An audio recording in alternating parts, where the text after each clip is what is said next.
You know who the real heroes are? The guys who wake up every morning and go into their normal jobs and get a distress call from the commissioner and take off their glasses and change into capes and fly around fighting crime. Those are the real heroes.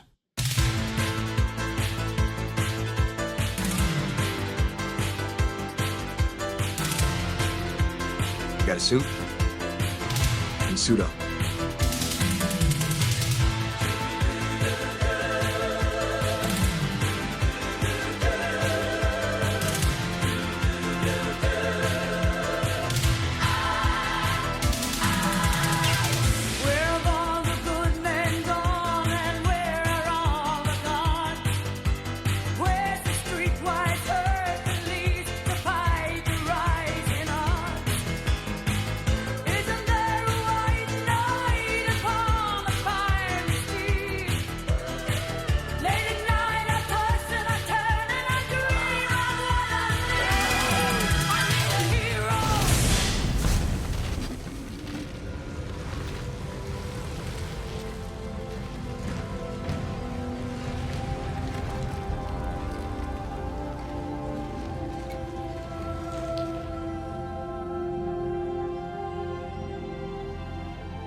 There's our hero. He is risen. We all need a hero, and our hero's name is Jesus. What on earth are you doing? Oh, hey, I heard you're looking for a hero to save the world, so here I am, a real-life superhero at one of your Easter services. Well, it's kind of you to offer, but with all due respect, I'm pretty sure you're not the superhero we need to save us today. We need Jesus, not Spider-Man. What? You think I'm Spider-Man? Well, the suit. It's the suit, isn't it? I'm not Spider-Man. I'm Daddy Longlegs Man. Daddy Longlegs Man? That's right, Daddy Longlegs Man. So I can't spin a web or fly acrobatically through the air. But what's your superhero superpower then? Speed walking! I see that. I'm a competitive speed walker. Wow, you're really fast. But just a thought, have you ever considered running? Oh, no. Don't run. It's against the rules and it's an automatic disqualification in competitive speed walking. But if you never run, how do you catch the bad guys? Take a science class, preacher boy. Look, Daddy Longlegs have stink glands. What that means is I can emit and pungent odor to scare my predators away. Here, let me show you. Oh no, please. Please no. Fine, I gotta run away, or I gotta run in. I gotta speed walk back to my seat over there. But before I do, people of hope, I'm always at your service, says, as a superhero to save you and to save the world. Well, thanks, Bye. Daddy Longlegs Man, but I'm pretty sure the risen Jesus is the real superhero we need to save us. That Jesus, he's a good choice. You know, that resurrection story, man, that's a good one. He's It is. so good. Okay, I gotta go, bye. Oh my gosh, what do you people? You never know. Who needs a hero? One better than that one, I hope. Who needs a superhero? I love comic books and superhero movies, and a lot of people do, apparently, because they're very popular. And yet, what we're here to celebrate today is the resurrection of Jesus, a superhero for sure, but he has the audacity to step forward and say, I am the resurrection and the life. And then he backs it up. And then he actually rises from the dead. And we're not talking about fantasy and comic books and fiction and movies and stories that draw us in and make us want to cheer for the hero. We're talking about a real world Jesus. Real life, showed up, lived, died on a cross and rose from the dead. Now, when you hear that, if you're skeptical or you have doubts or you got invited, because it's not every day that somebody rises from the dead. It sounds so sensational. It does sound like a comic book superhero type movie sort of thing. If you are there, you've come to the right place. Bring your questions, bring your doubts. We have a whole class here that starts next Monday night that is all about questions that people who are skeptical of Jesus would ask, called Alpha. Thousands of people have taken it here at Hope. Tens of millions have taken it worldwide. It's the biggest move of God in the last generation on planet Earth. And it's all based on a former atheist who became a Christian and wrote this course and said, I know the kind of questions that people who have skepticism about the resurrection of Jesus ask, who have doubts about God, who have doubts about faith. But it turns out faith and facts are friends. The resurrection and reason hang out together. They aren't enemies of one another. When Jesus says, I'm the resurrection and the life, I get it. It sounds sensational. The Apostle Paul, though, in the Bible, in 1 Corinthians 15, he said, look, if Christ hasn't been raised from the dead, then we are most of all to be pitied as Christians by this world. Of anybody else in this world, we are most of all to be pitied. But he goes on next sentence and he says, but in fact, Christ has risen from the dead. And we are witnesses to these things. And if Jesus has risen from the dead, it changes everything. It means that death has been crucified, destroyed, erased on the cross as Jesus dies, because Christianity literally means that we belong to Christ. People who put our trust in Jesus, we belong to him through that faith, through that trust. Trust is a foundation for any good relationship. God wants nothing less than that with us. And so trust draws us into a bond with Jesus Christ. And the Bible puts it this way: if we have been bonded or united with Jesus Christ in a death, a crucifixion like his, we will most certainly be united with him in a resurrection like his. What happens to Christ happens to those who belong to him. And so the good news is there's new life on the other side of Easter for us. There's eternal life, life that goes on forever, because not only has our sin been erased, which would keep us apart from a holy God for eternity, but our death has been destroyed. It has been conquered by the one we belong to. That's the good news of Easter. And it's written into our hearts. We cover it up with our doubts, our distractions, the different things that might be swaying us and assuming, well, you know, Christianity's fine. It teaches some decent morals, I guess, and it does some good. I mean, it's out there. It's hopefully usually a force for good, although Christians can certainly corrupt that, making it all about us and pointing you to who we are as a church instead of remembering we're a church of hope. We're a Lutheran Church of Hope in Jesus Christ. We're not a Lutheran Church of Hope in us or our programs or our style or our way of doing things. Our hope is in Jesus Christ. Our hope is in this story. Our hope is in the Jesus who lived, died, and rose from the dead, and nothing less will do. Still, we hear this, okay, eternity's written into my heart, fine, whatever. Maybe it's just a longing to want to live beyond the grave. Maybe that's true, and maybe there's some people who wish this into existence, who want it to be true so much, we just say, well, I'm just going to say it's true. It's a fantasy then.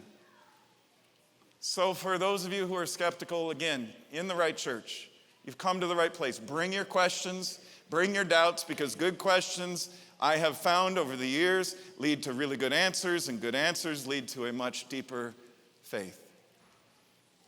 So there are 4 books that I've recommended over the last 30 years or so as a pastor here at Hope for people who have these questions, who have these doubts, who are skeptical. On the left is a book by the foremost biblical scholar in the world today, N.T. Wright. He wrote an 800 or 900 pager called The Resurrection of the Son of God. He will give you details you don't even care about. You don't even want to know. He'll take you through things. If you're having trouble sleeping at night, this book could help. But it also is robust intellectually, academically. It will take you through every question, every doubt, everything surrounding the resurrection of Jesus Christ. On the other side of the screen is a book by Lee Strobel called The Case for Christ. He was a legal reporter, an investigative journalist for the Chicago Tribune, an award-winning one who would publish articles exposing the corruption in the courts around the Chicago area and different places, and so he was hailed for it.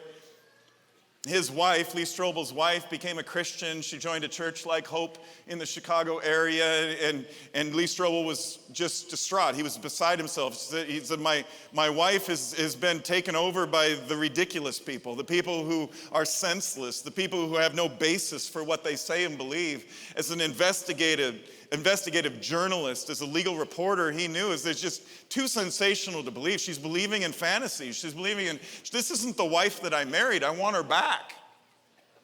So the way he set out to do this, maybe not the healthiest way for a healthy marriage, was I'm going to passive-aggressively write a whole series of articles for the Chicago Tribune that debunk Christianity from a legal perspective. I'm gonna approach it as lawyers would. I'm gonna approach it from an evidence-based kind of a look at these things, analysis, and I'm gonna show her, and while I'm at it, I'm gonna show the rest of the world. I'm gonna write these definitive articles that are gonna tell people, oh sure, if you wanna believe in fantasies, go ahead, but the rest of us, rational people, will be over here, and knowing that what you're believing in is just a fantasy. It's just made up. It's a wannabe. You want it to be so bad, you've made it true. Long story, a whole lot shorter. Several months later, into his deep investigation, Lee Strobel became a Christian. Because of the evidence. Because faith and facts are on the same team. The resurrection and reason, if you dare to actually look at it objectively, like Lee Strobel had an agenda. His agenda was to disprove Christianity, and the deeper he looked into it, the more he realized, I can't do it. I met Lee Strobel at Billy Graham's funeral, and we talked about this, and he's just such a brilliant guy. He's always going to be the smartest guy in the room. It's evidence that led him to faith. It's the evidence of the resurrection where he says it takes more faith not to believe in the resurrection of Jesus Christ when you look at the evidence, the history, not just within the Bible, but outside of the Bible and all the things around it. It takes more faith not to believe that this is a real life story, that Jesus lived, died, and rose from the dead. And because it's true, I now consider myself a fully devoted follower of Jesus Christ, he says. And he's not alone. C.S. Lewis was an atheist who became a Christian. He was a professor of English at Oxford University, another rather academically rigorous sort of professor. His friend and colleague, J.R. Tolkien, another professor at Oxford, challenged him. Tolkien is a Christian. He wrote the Lord of the Rings series, which is filled with metaphors that are biblical. And he said, hey, Lewis, I don't know, do you call him C or CS, or what do you call him? Hey, Lewis, I dare you to consider the claims of Jesus Christ, to do an objective investigation of the evidence for the resurrection of Jesus. C.S. Lewis did, and just like Lee Strobel, he was surprised, shocked even, he said, to discover that the evidence strongly favors that Jesus lived, died, and rose from the dead. Lewis went on to famously say, and I just love this quote of his, that if Jesus rose from the dead, as I now believe he did, it's the most important thing ever in the history of this existence, of this planet Earth. If Jesus didn't rise from the dead, then it's of no importance whatsoever, and we should stop talking about it like it's true. And we should just say, hey, we're going to get together on Sundays just to talk about trying to be better people. But Christianity is so much deeper than that. Lewis goes on to very persuasively argue, says if Christianity and the resurrection is true, then it's the most important thing ever. If Christianity isn't true and the resurrection didn't happen, it's of no importance at all. What it can't be logically, Lewis goes on to say rather persuasively, is moderately important. And yet, if we're going to be honest, that's what it is for most of us and for most Americans. Moderately important. The resurrection, Christianity, Jesus. I've got more important things going on. I got my bracket pool. I've got teams that I cheer for. I've got passions and hobbies. I've got a career. I've got family. I've got friends. I've got social circles. I'm trying to become social media famous, somebody could say. That's what life's all about. No wonder we're so empty. Because we're chasing the wind of this world, thinking that it's going to satisfy our souls, and it's not the world's fault. It just doesn't have the potential to do it. Lewis is right. Christ can't be moderately important. His resurrection is either the most important thing that ever happened in human history or it's of no importance whatsoever. Simon Greenleaf was a lawyer back in the 1800s, and he got hired to become a professor at Harvard Law. And now through our vision today, we think, oh, Harvard Law School, elite, one of the elite law schools in the world. And it set out to be that in the 1800s. But by the time Simon Greenleaf showed up, they had one professor and 6 students. 6. They were about to close their doors. The other professor who was there when he showed up retired, so it was just him. And then, according to the Harvard Law website, Simon Greenleaf saved Harvard Law School. Completely turned it around, started to build it up to become what it is today by teaching this whole discipline called moral law. And in the midst of teaching moral law, he wrote exhaustive essays from a legal perspective that still influence the legal system to this day. And Greenleaf, one of his most famous ones was about the resurrection of Jesus Christ. He challenged his students and himself. He says, let's look at the evidence the way good lawyers would before a jury. And let's consider the evidence for the resurrection of Jesus or not for the resurrection of Jesus. Either it happened or it didn't. Christianity, unlike any other major religion, is based on a public event that actually happened in front of a whole bunch of people, not some private spiritual guru who says, this is my vision I got, and so you just have to believe it. It happened out in public or it didn't. And so he says there's got to be some evidence that we can find historically, either for or against. And he looked into it and he concluded at the end of his exhaustive essay, there's more evidence for the historical fact of the resurrection of Jesus Christ than for just about any other event in all of history. The resurrection and reason are friends. Faith and facts do hang out together, as it turns out. So for the rest of this sermon, I want you to imagine you're the jury. A few more than 12 are here. And I'll be the lawyer, and I say that with some trepidation because I know I'm preaching to some lawyers and some judges, and you've been very kind and gracious about it on the way out. We're going to have to suspend some courtroom rules that you know and I don't know, and there's a right way to do this and probably a wrong way. That's not my goal here. I just want to point you to the evidence.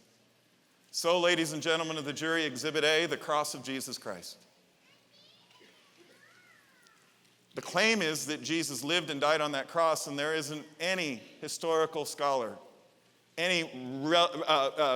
historical scholar who takes the whole thing seriously, who disagrees with that. You can Google almost anything you want. You can find somebody who says Jesus never lived, Jesus was never nailed to a cross, he was never crucified. But even the scholars, the historians who are atheists and agnostics say that's embarrassing.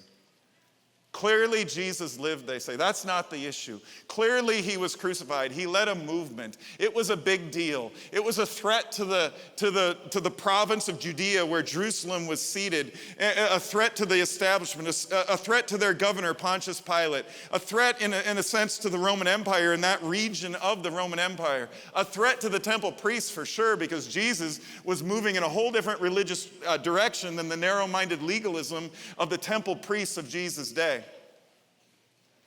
So they nailed him to a cross because they had the power to do it. They're the Roman Empire. We're not talking about a weakling government here. You're a threat? Oh, we'll take care of that. We'll silence the threat. We'll crush your whole movement. You get hailed as a king coming into our city, coming into Jerusalem on Palm Sunday. By Friday, we'll have you dead. There is not one serious, scholarly historian who disagrees with that.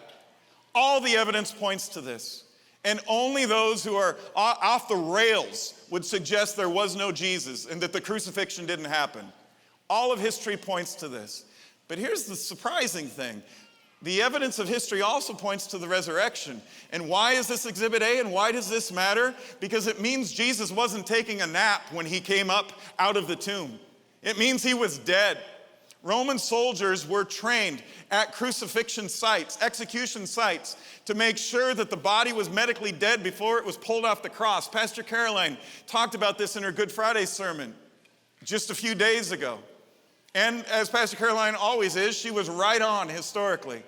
She said, if a Roman soldier pulled somebody off a cross before he was medically dead and it was discovered, he would be nailed to the next cross. It was a capital crime for a Roman soldier. So those soldiers had every motive to make sure Jesus was dead.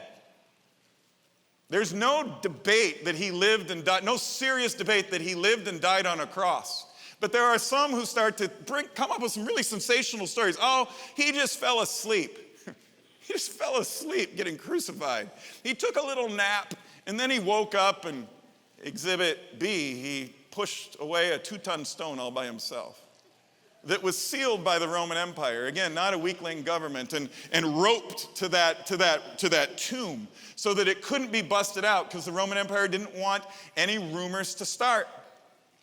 So here's this tombstone that Jesus wouldn't have been able to move physically by himself unless he can do miracles, which he can.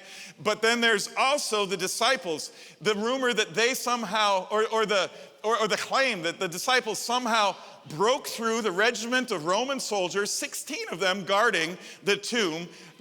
How many tax collectors do you know could take on Roman guards armed? Fishermen.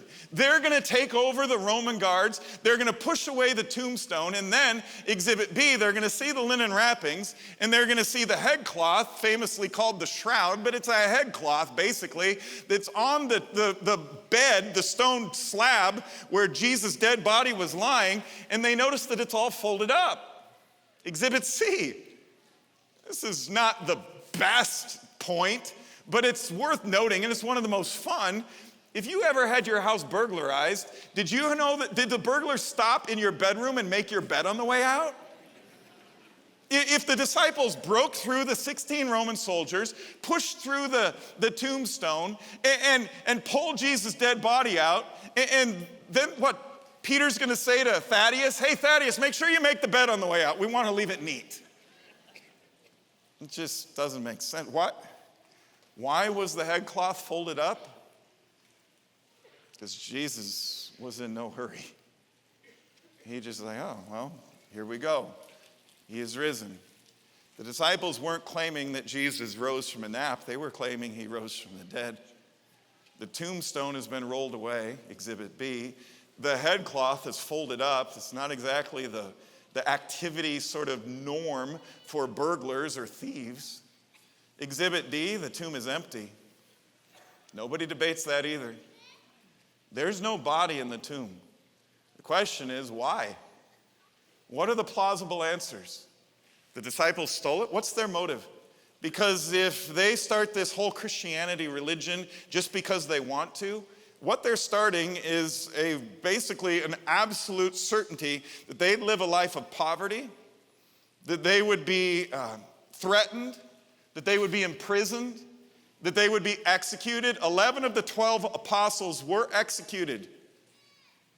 11 of the 12 for their Christian faith.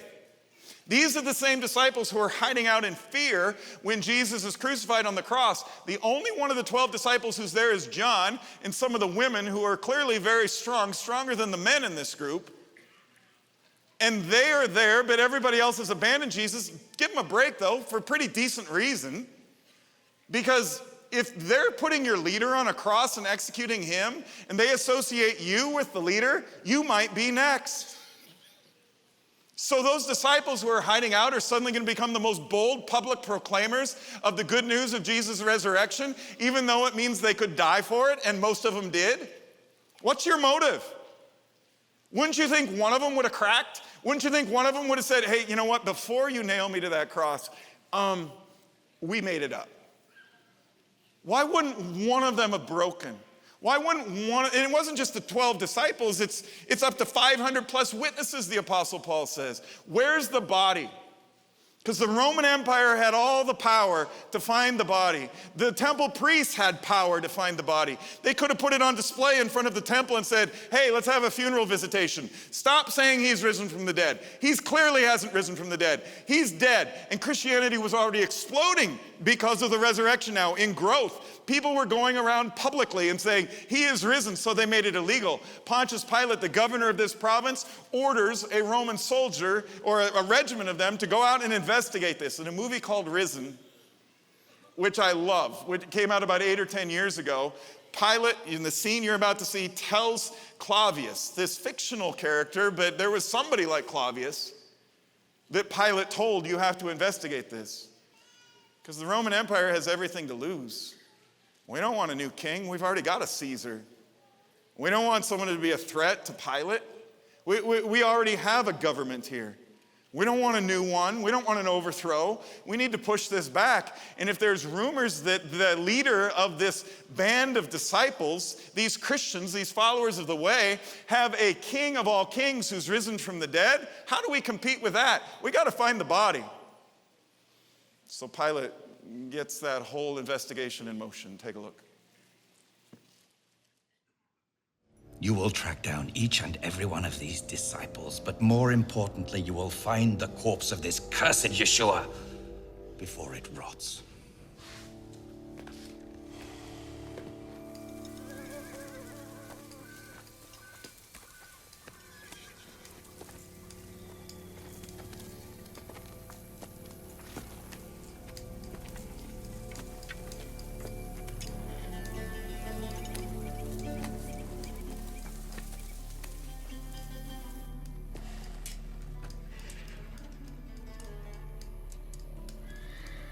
Bring the Arimathean. You, get the Arimathean.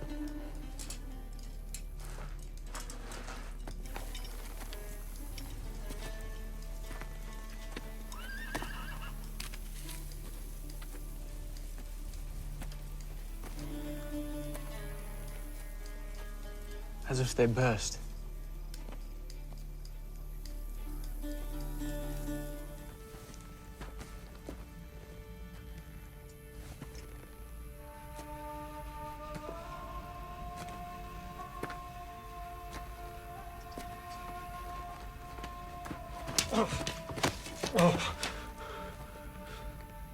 Oh my.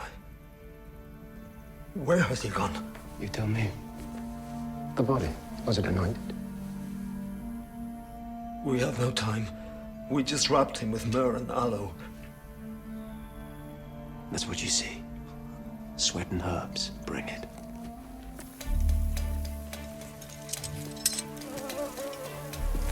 I want nothing touched here. Post a watch, and everything leaving Jerusalem searched. Arrest anyone claiming the Nazarene lives and find out where they heard it. Yes, Jimmy. He's strong, he's determined, he's going to leave no stone unturned. Imagine you're in his sandals. What would you see if you looked inside of the, what now? Get this done quick. What is going on? Hi, I got a big delivery for the church. If you could sign here. During the sermon? Really? Well, I'm what on a- is it? I'm on a time crunch here, and I'm guessing you are too. Hold on a minute. I think I recognize you. Aren't you that Daddy Longlegs man who was here earlier? Well, maybe I am, but it's my secret identity. There's not really a huge demand for a speed-walking superhero, you know what I mean? This is a side hustle. Well, that makes sense. But who do you work for? Amazon, FedEx, UPS? Oh, come on, man. We've all combined. We're now called Amma Fed Up. Come on, Yeah, guys. sure, all Bring right. that in here. Let's go. Well, this is the Little delivery? quicker than that. What is it? What do we have? Well, looks like there's about 25,000 ancient biblical manuscripts here, and they're for you, and claiming that Jesus did, in fact, rise from the dead. Yeah, that's great. Yeah, Wow, just but go ahead, don't guys. leave them here because we don't have room for that's going to make Yep. a mess. Oh, wow. There you go. Okay, so that's a lot Thanks. of. Yep. That's a lot. Thanks. Hey, just a second. I got to do this because that's what we do. All right. See you. Got to go. So you'll email that to me Yep. then? That's great. Exhibit E. The manuscripts from the New Testament that archaeologists are still finding more and more of all the time. How do you want to number it? The Amma Fed Up delivery guy said 25,000. That's a big, bold estimate. Others say, well, actually, there's just 5,800 Greek manuscripts, and the New Testament was written in Greek. You can only get to 25,000 if you add in the Latin and the Armenian and all the other languages it was translated into. Textual scientists, who are direct cousins of archaeologists, who study this, debate these things all the time, but at a minimum, let's take the most conservative number. There's 5,800 plus Greek manuscripts, ancient manuscripts that have been dug up in archaeological digs, and that number is growing all the time. It's pretty aggressive. And here's the thing I want you to know about those manuscripts. First of all, that they match, that they line up 99% of the time, which is unheard of when it comes to manuscripts. From the first century manuscripts they find all the way through the 14th century, they say the same thing. So much for those who suggest that the Bible we're reading today, we have no way of knowing if it's the Bible that was written once upon a time. Textual scientists will tell you there's another document that comes even remotely close to how reliable our New Testament manuscripts are because they match, they line up. They say the same things in all these different languages, but they say the exact same things over and over and over again, which means they're legitimate copies. Textual scientists will also say the way you measure reliability of these ancient texts is you look at two things. Number one, how many copies do you have? So let's take the most conservative number, and let's say that there's 5,600 plus of those. Compare that to other things we believe from ancient times, about the same time as the life of Christ.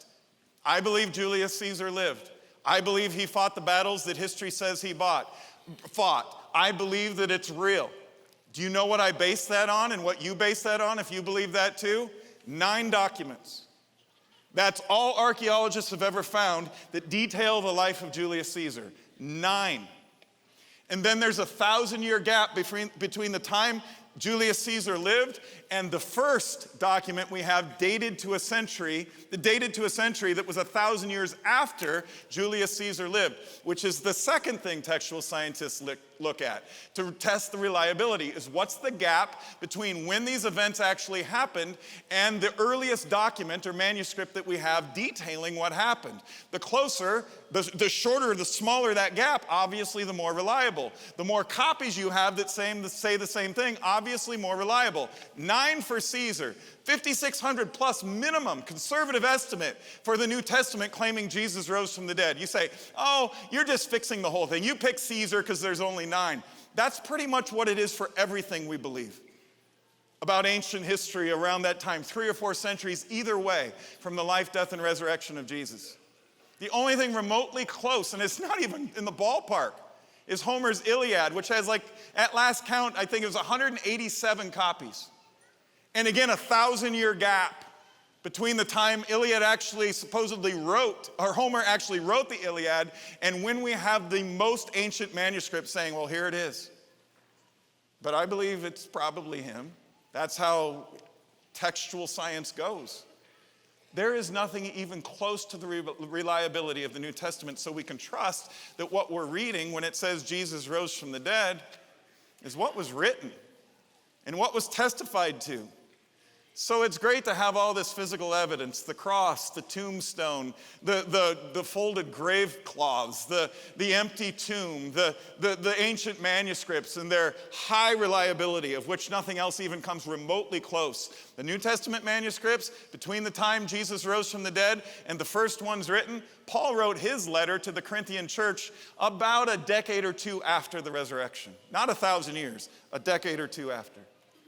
In that letter to the Corinthian church, the Apostle Paul says, if you don't believe me, ask the 500 witnesses who saw Jesus risen from the dead. We all know he died. We all know he was laid in a tomb. But then, remarkably, we saw him alive again. And it's not just me, and it's not just the 12 disciples, plus the women who were following Jesus' disciples. It's not just our small group of 10 or 20 or 30 people. There's 500 people at once who saw Jesus risen from the dead. And then Paul's practically daring people in the Corinthian church who have doubts about Jesus' resurrection. If you don't believe me, ask the people who were there, because many of them are still alive. What do you see when you look into the history of the empty tomb? What's the most plausible explanation? What if we could go back in time and talk to some of those 500 witnesses that Paul writes about? Or what if they showed up right here and right now at this Easter service to testify on the witness stand about what they saw and about what they experienced nearly 2,000 years ago on that first Easter Sunday? And here they come. I know you can't do 4 witnesses at once in a courtroom, but like I said, I'm a pastor, not a lawyer. And I just want to show you the evidence. So welcome Doubting Thomas and John the beloved disciple and Mary Magdalene and Simon Peter. Please place your hand on the Bible and take the oath. The books that I wrote or the books that he wrote? Well, it's all good, so here we go. Do you promise to tell the truth, the whole truth, and nothing but the truth, so help you God? We do. And the truth will set us free. That's from your gospel, John. John 8, verse 32. That's true, but I'm just quoting Jesus. It's his truth, not mine, that sets us free. So let me ask you about that truth, about what really happened on that first Easter Sunday. When did you know something unusual was going on? I knew right away at sunrise. I went to the tomb of Jesus with some other women from our group to anoint Jesus' body with some burial spices. Jewish Sabbath laws prohibit any work on Saturday, so Sunday at sunrise would have been the first time that Mary could have legally carried out our burial customs. Yes, right. But when I arrived, I saw that the stone that's normally in front of the tomb had been rolled away to the side. And then when we looked into the tomb, we saw that the tomb itself was empty. Definitely was not expecting that. Well, what were you feeling in that moment then, Mary? Well, I was feeling so many different things: confusion, anger, fear. But mostly it was just sadness. There was maybe a hint of hope, but it was really just a lot of deep grief for me right after Jesus died. And then to arrive that morning, prepared to do one thing, but to realize that the body was gone, it was really overwhelming. But Mary is strong, and she ran back and told Peter and me that the tomb was empty. So what did you do then, John and Peter? What did we do? We ran. We ran straight to the tomb. That's what we did. Right, and it's kind of a long run, so obviously I got there first. Okay, marathon man. Anybody who reads your gospel knows that you were one of the first ones to believe, and you were the fastest, and you're the beloved disciple. Sure, Jesus did call me those things, but it's because I'm the youngest, not the best. In fact, Peter, you were his right-hand man. He called you the Rock. I know. I love that part. It meant so much to me. We all loved it, Rocky. But I failed him. I did. Mary, you stood there with Jesus at the cross, and you were there too, John. But the rest of us, we were no-shows at the resurrection. We were all too scared. We were too busy because we were betraying him. We were denying him. Hey, Rock, it's all good. All is forgiven. Tell the jury more about what you were feeling, Peter, in that moment. I felt devastated. I mean, I denied Jesus 3 times. It was just like he said I would do, and just like I promised I wouldn't. Well, I had my doubts, but it was a scary night for all of us. It felt like everything that we had and everything that we knew was just falling apart. Sure, but I was supposed to be there for him. I was supposed to be his rock. You know what, though? A few weeks later, he picked you up. Remember, we were all fishing back home in Galilee? Yeah. Now that was a great day. We caught 0 fish all night long. That's true. And then when Jesus shows up, so many fish start jumping in the net, we can barely pull it in. And Peter over here starts jumping for joy when he sees the risen Lord. He jumps straight out of the boat and races back to shore. I've never been so excited in my whole life. I couldn't wait to see Jesus. But then, after breakfast, he said, let's go for a walk. Just me and him. And you know what? He restored me. I wrote about that in my final chapter of my gospel. 3 times, Jesus asked Peter, truly, do you love me as a fully devoted follower? Once for each of the times that I denied him and fell away, Jesus offered me a chance to receive his grace. And I'll never forget that. It changed my life forever. And then he told you to take care of his sheep, his church, and to be his follower. Yeah. Jesus gave me a do-over. He told me to follow him again at that exact same place where he called me the first time to be his disciples. And once again, he made me a fisher of men. I'm completely restored. It's changed me forever. That was a really good day. Yeah. You know, Mary, didn't you also have a life-changing one-on-one conversation with the risen Jesus, only it was back in Jerusalem on that first Easter morning? Yes, I did. After I told Peter and John that the tomb was empty, we all went to see it, but then when they both left, I just stayed just by myself, or at least that's what I thought. Wait, someone else was there? Yes, 2 angels were there, just casually, angels, sitting on the stone tablet where Jesus' body had been laid, and they asked me, why are you crying? Well, what did you tell them? Well, I told them Jesus' body was missing because I thought that maybe they would know something and they'd be able to help me out. And then I turned around and there was a man standing there. Huh, was it another angel? No, it was even better than another angel. At first I thought this man was the gardener, but then he asked me, why are you crying? Oh, wow, same question. Was that a coincidence? No, not at all. Jesus knew exactly what my grieving heart needed to hear. And then he called me by my name. He said, Mary, and it just... It took, yeah. Weeping may last through the night, but joy comes in the morning. Psalm 30, verse 5. Okay, Thomas. Thomas, I felt the full power of God's love for me when he called me by my name, and that's when I knew it was Jesus, not the gardener. It was his voice. And right at that moment, I knew I was looking at Jesus, risen from the dead, right in front of my face. But you knew that it was Jesus right away, Mary. It took me longer to know and longer to believe. Thomas, you rather famously refused to believe that Jesus had risen from the dead. You had your doubts, didn't you? Yeah, but I am not the only one amongst us who had their doubts, okay? It's not exactly a regular, everyday thing for someone to rise from the dead. Even though Jesus had told us 3 times before that he would rise from the dead. Yes, I heard him say that too, John. I was there, but the truth is that most of us disciples, we actually didn't know what Jesus meant when he said he was going to rise from the dead, at least not back when he first said it. It sounds then, Thomas, and ladies and gentlemen of the jury, like, Thomas, you weren't sure whether Jesus was promising to physically rise from the dead, or perhaps he was just offering to bring some sort of metaphorical spiritual renewal to our world after he died. Right, I wasn't sure back then, but now I know, and now I believe Jesus rose from the dead physically in the real world without a doubt. Oh, the resurrection's real. I saw Jesus die on a cross on a Friday, and then I saw that same exact man alive again 3 days later on a Sunday. His resurrection, it changed us as disciples. Let's think about it. Overnight, we went from being scared and hiding in the dark to doing everything we could to tell every single person about this truth of Jesus raising from the dead. This news of Jesus raising from the dead is something that we sacrificed our lives for. So many of us have died, even though it took some of us more than a minute to get there.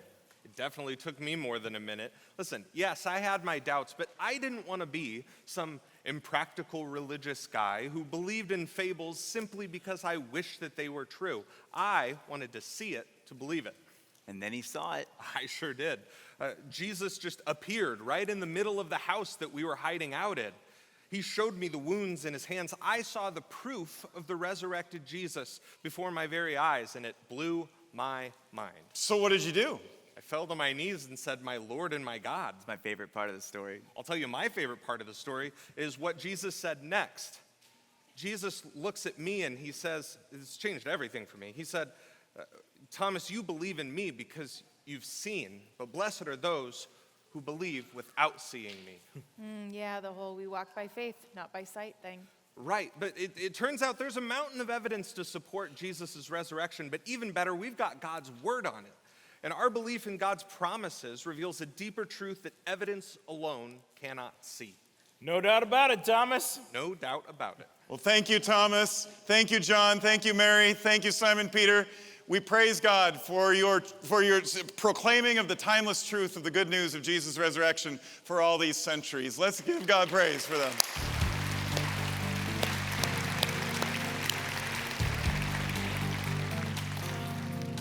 So who needs a hero like that? A real life hero, not a comic book fantasy. A real life superhero who breaks through into this world and defeats enemies that we don't have any hope of defeating on our own. His name is Jesus. And on Easter, we celebrate his resurrection, which is the most important event in human history. What it can't be is moderately important. And when we discover its truth, like Thomas did, like Lee Strobel did, like C.S. Lewis did, like countless other intellectuals have who've actually taken the time to investigate objectively the evidence for the resurrection, they could never be the same again. They could never let it be moderately important anymore.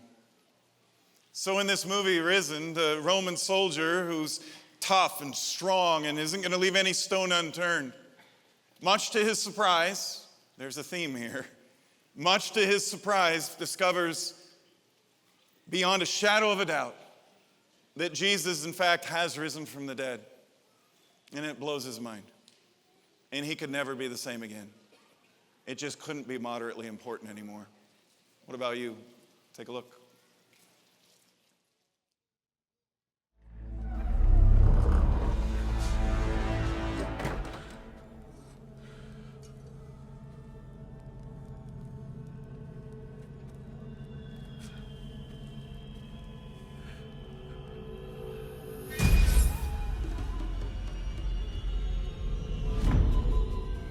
Welcome, Clavius.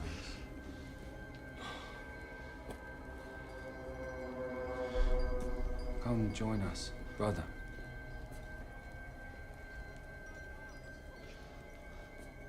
There are no enemies here. Thomas. Lord Thomas, where have you been?